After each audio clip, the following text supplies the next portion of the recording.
Berkata pengarang rahimahullah hafizahullah taala, at-tamin, larangan yang ke-8 adalah at-thalaq, yaitu cerai. Ya, ini mungkin juga ada yang belum tahu. Ya. Tentu larangan ini bukan bagi perempuan. Kenapa? Karena perempuan itu tidak memiliki cerai. Nah, perempuan tidak bisa menceraikan. Bisanya meminta untuk diceraikan ataupun diceraikan. Yang diharapkan siapanya di sini? Yang diharapkan adalah suami. Jadi suami itu haram, tidak boleh berdosa apabila pas istrinya tuh haid ataupun nifas menceraikannya. Dan ada syarat yang lain akan kita sebutkan di tengah-tengah kita. Dalilnya, a'udzubillahi minasyaitonirrajim.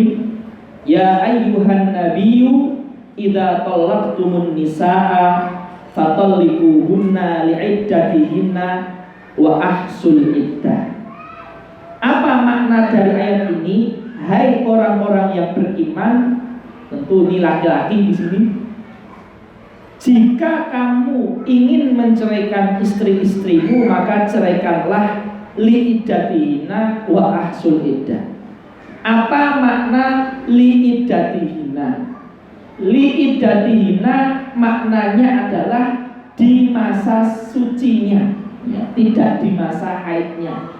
Itu maknanya. Dalam kitab yang kita baca sekarang, pengarang mengatakan li awwaliha bi an yakuna talaqu fi tuhrin lam tumassa fihi, yaitu menceraikannya itu di masa suci, dan di masa suci itu belum berhubungan suami istri. Inilah cerai yang tidak haram, tidak berdosa. Ya. Apabila dua syarat ini tidak terpenuhi, hanya satu yang terpenuhi misalkan, maka itu dinamakan at-talaqu al-bid'i, talak yang haram. Ya, misalkan ada seorang laki-laki menceraikan istrinya memang suci, ya, istrinya memang suci. Akan tetapi di masa suci tersebut, ya, sudah berhubungan suami istri. Nah, itu berarti talaknya haram, ya, talaknya berdosa, talaknya haram dan talaknya berdosa. Atau misalkan seorang suami menceraikan istrinya, belum berhubungan suami istri tetapi istrinya haid, itu juga haram. Yang sunnah, yang halal, yang tidak haram, ya, itu adalah ketika menceraikan istri itu dalam keadaan suci dan tidak haid, dalam keadaan tidak haid ataupun suci dan belum didatangi. Ya, tentu walaupun talak sendiri adalah abghadul halali ilallah at-talaq, ya, halal yang paling dibenci Allah itu adalah talak. Jadi itu dua syarat biar talak itu tidak haram, tidak berdosa. Seperti itu. Kemudian itu soal hukum, tapi soal cerainya tadi terjadi atau tidak. Nah, ini kesepakatan semua ulama, cerainya terjadi. Ya, tetap berarti kalau cerai satu ya sisanya dua sisa satu, 3 ya habis. Tetap seperti itu, walaupun haram, tetapi tetap terjadi. Ya. Kemudian kenapa hikmahnya kok diharamkan menceraikan istri misalkan di dalam masa haid? Karena ini akan menyiksa istri. Kenapa? Menyiksa dalam apa? Masa iddahnya menjadi lama. Ya. Masa iddah itu adalah masa yang mana setelah habisnya masa itu si istri tadi boleh menikah lagi. Nah, apabila seorang suami itu menceraikan istrinya dalam keadaan haid, maka nanti iddahnya diperpanjang. Contoh ya, iddah itu kan masa lamanya adalah 3 suci, ya, 3 kali suci. Ini bagi perempuan yang masih normal dan iddah dari cerai seperti itu. Nah, apabila normalnya itu kan ketika misalkan ini suci diceraikan sama suaminya. Suci kemudian haid, suci haid, suci haid, ini sudah selesai. Pas sucinya habis ini dia udah 3 kali suci. Jadi iddahnya sudah selesai. Akan tetapi apabila diceraikan dalam masa haid, maka bertambah, harus nunggu haidnya habis dulu, nanti suci, kemudian haid lagi, baru dihitung 1.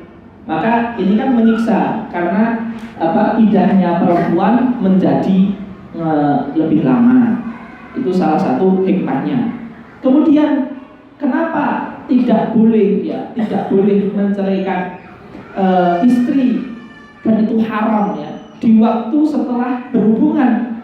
Karena jikalau setelah berhubungan itu di rahimnya apabila ada air mani ya dari hubungan mereka berdua, terus dia nikah lagi, itu nanti ada percampuran nasab ya, seperti itu. Tapi kalau setelah haid kan sudah bersih rahimnya sudah bersih, jadi tidak ada masalah. Tetapi kalau setelah itu kan nanti ada percampuran nasab apabila nikah lagi, seperti itu. Walaupun hukum dohirnya tentu nanti diberikan kepada bisa diberikan kepada suami lamanya, bisa diberikan kepada suami barunya, tergantung nanti dilihatnya kapan mulai hamilnya dan sebagainya. Dalam ayat Al-Qur'an, wa qauluhu ta'ala a'udzu billahi minasyaitonir rajim wa ahsul iddah. Dalam ayat Al-Qur'an dikatakan wa ahsul iddah. Ahsul iddah maknanya adalah ingatlah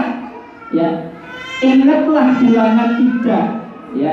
Ingatlah wahai para suami, ingatlah bilangan iddah istri yang telah kalian ceraikan, yang tentunya cerainya belum 3. Untuk apa? Agar kamu bisa rujuk lagi ya, bisa rujuk sebelum habisnya masa iddah ya. Karena misalkan ada seorang laki-laki menceraikan istrinya, terus masih baru 1 suci, itu apabila si suami itu mengatakan ke istrinya, saya rujuk kepadamu ya, sudah jadi istri seperti semula tanpa ada apa-apa ya.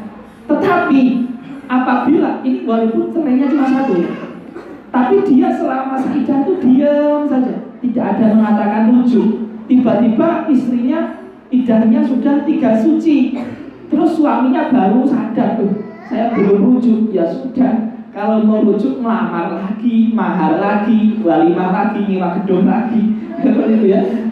Seperti itu. Jadi itu arti dari tafsir Al-Qur'anul Karim, wa ahsul iddah. Wahai para suami yang menceraikan istrinya, tapi cerainya belum sampai 3 kali cerai, ingat-ingat masa iddah istrimu tadi yang kamu cerai 1 kali atau cerai 2 kali. Karena kalau sudah lebih dari 3 suci, maka itu sudah hukumnya adalah, bahasa fikihnya ya, tolakun bain, tolak yang sudah jadi perempuan lain lagi, udah gak hukum istri lagi. Tapi kalau masih dalam masa iddah, lah itu tinggal mengatakan saya rujuk, bahasa Arabnya ya rojak tuki, lah sudah langsung jadi istri kembali, tetapi jatah tolaknya tinggal 2, seperti itu. Nah itu penting sekali ya mengetahui masa suci dan haid ini, terutama hubungan berkenaan dengan talak ini.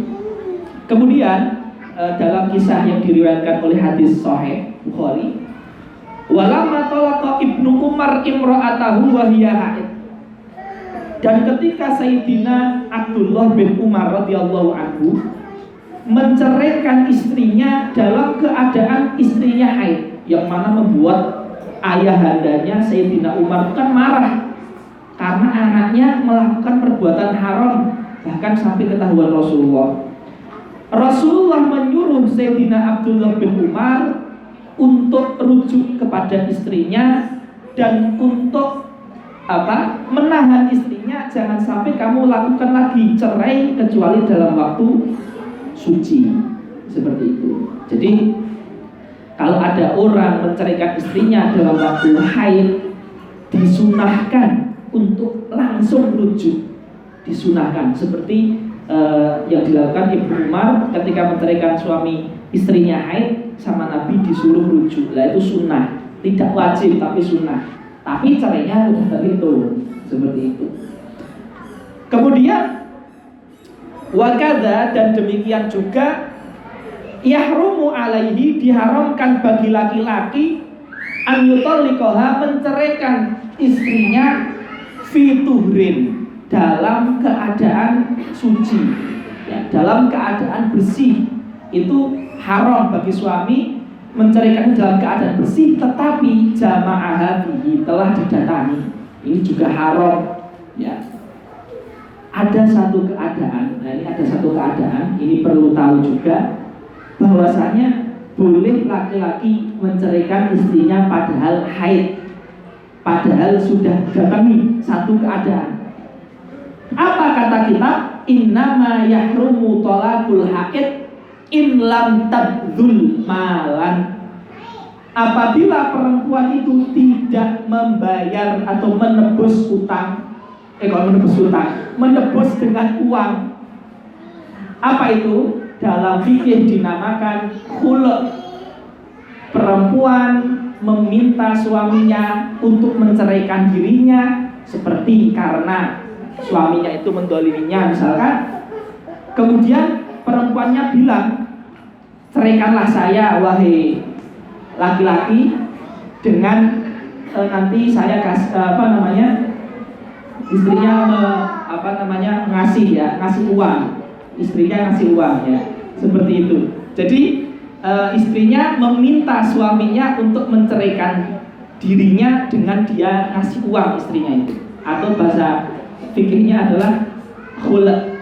Nah, khula' ini walaupun istrinya itu haid, ya, dalam perempuan dalam masa haid itu cerai yang dilakukan suami ke istrinya, kamu cerai, itu tidak dosa, karena memang yang minta istrinya, ya, nggak dosa di sini, ya. Jadi khula' itu kan al-furqatu bi'iwad, pisah dengan upah, ya. Pisah dengan upah. Ya, ini yang memisah ya tetap suami, ya, bukan terus istrinya itu tak ceraikan kamu suamiku, gak bisa. Yang menceraikan ya suaminya, tapi yang minta diceraikan itu istrinya dengan ngasih uang, ya. Uangnya tentu kalau yang lumrah di orang itu kan uangnya sejumlah mahar laki-laki, tapi tidak, ya, berapapun uangnya disepakati, tak kasih misalkan HP boleh, tak kasih uang 100.000 boleh, tak kasih sepasang sandal jepit juga boleh. Yang penting ridho, nggak harus sejumlah mahar. Lah itu kalau ketika khula' itu tidak disyarat tidak menjadi haram, cerai di masa haid itu tidak menjadi haram, seperti itu. Begitupun di masa suci yang sudah didatangi itu juga tidak haram. Nah, itu pengharaman bagi perempuan yang haid yang nomor 8, ya, yaitu cerai ini kepada suaminya.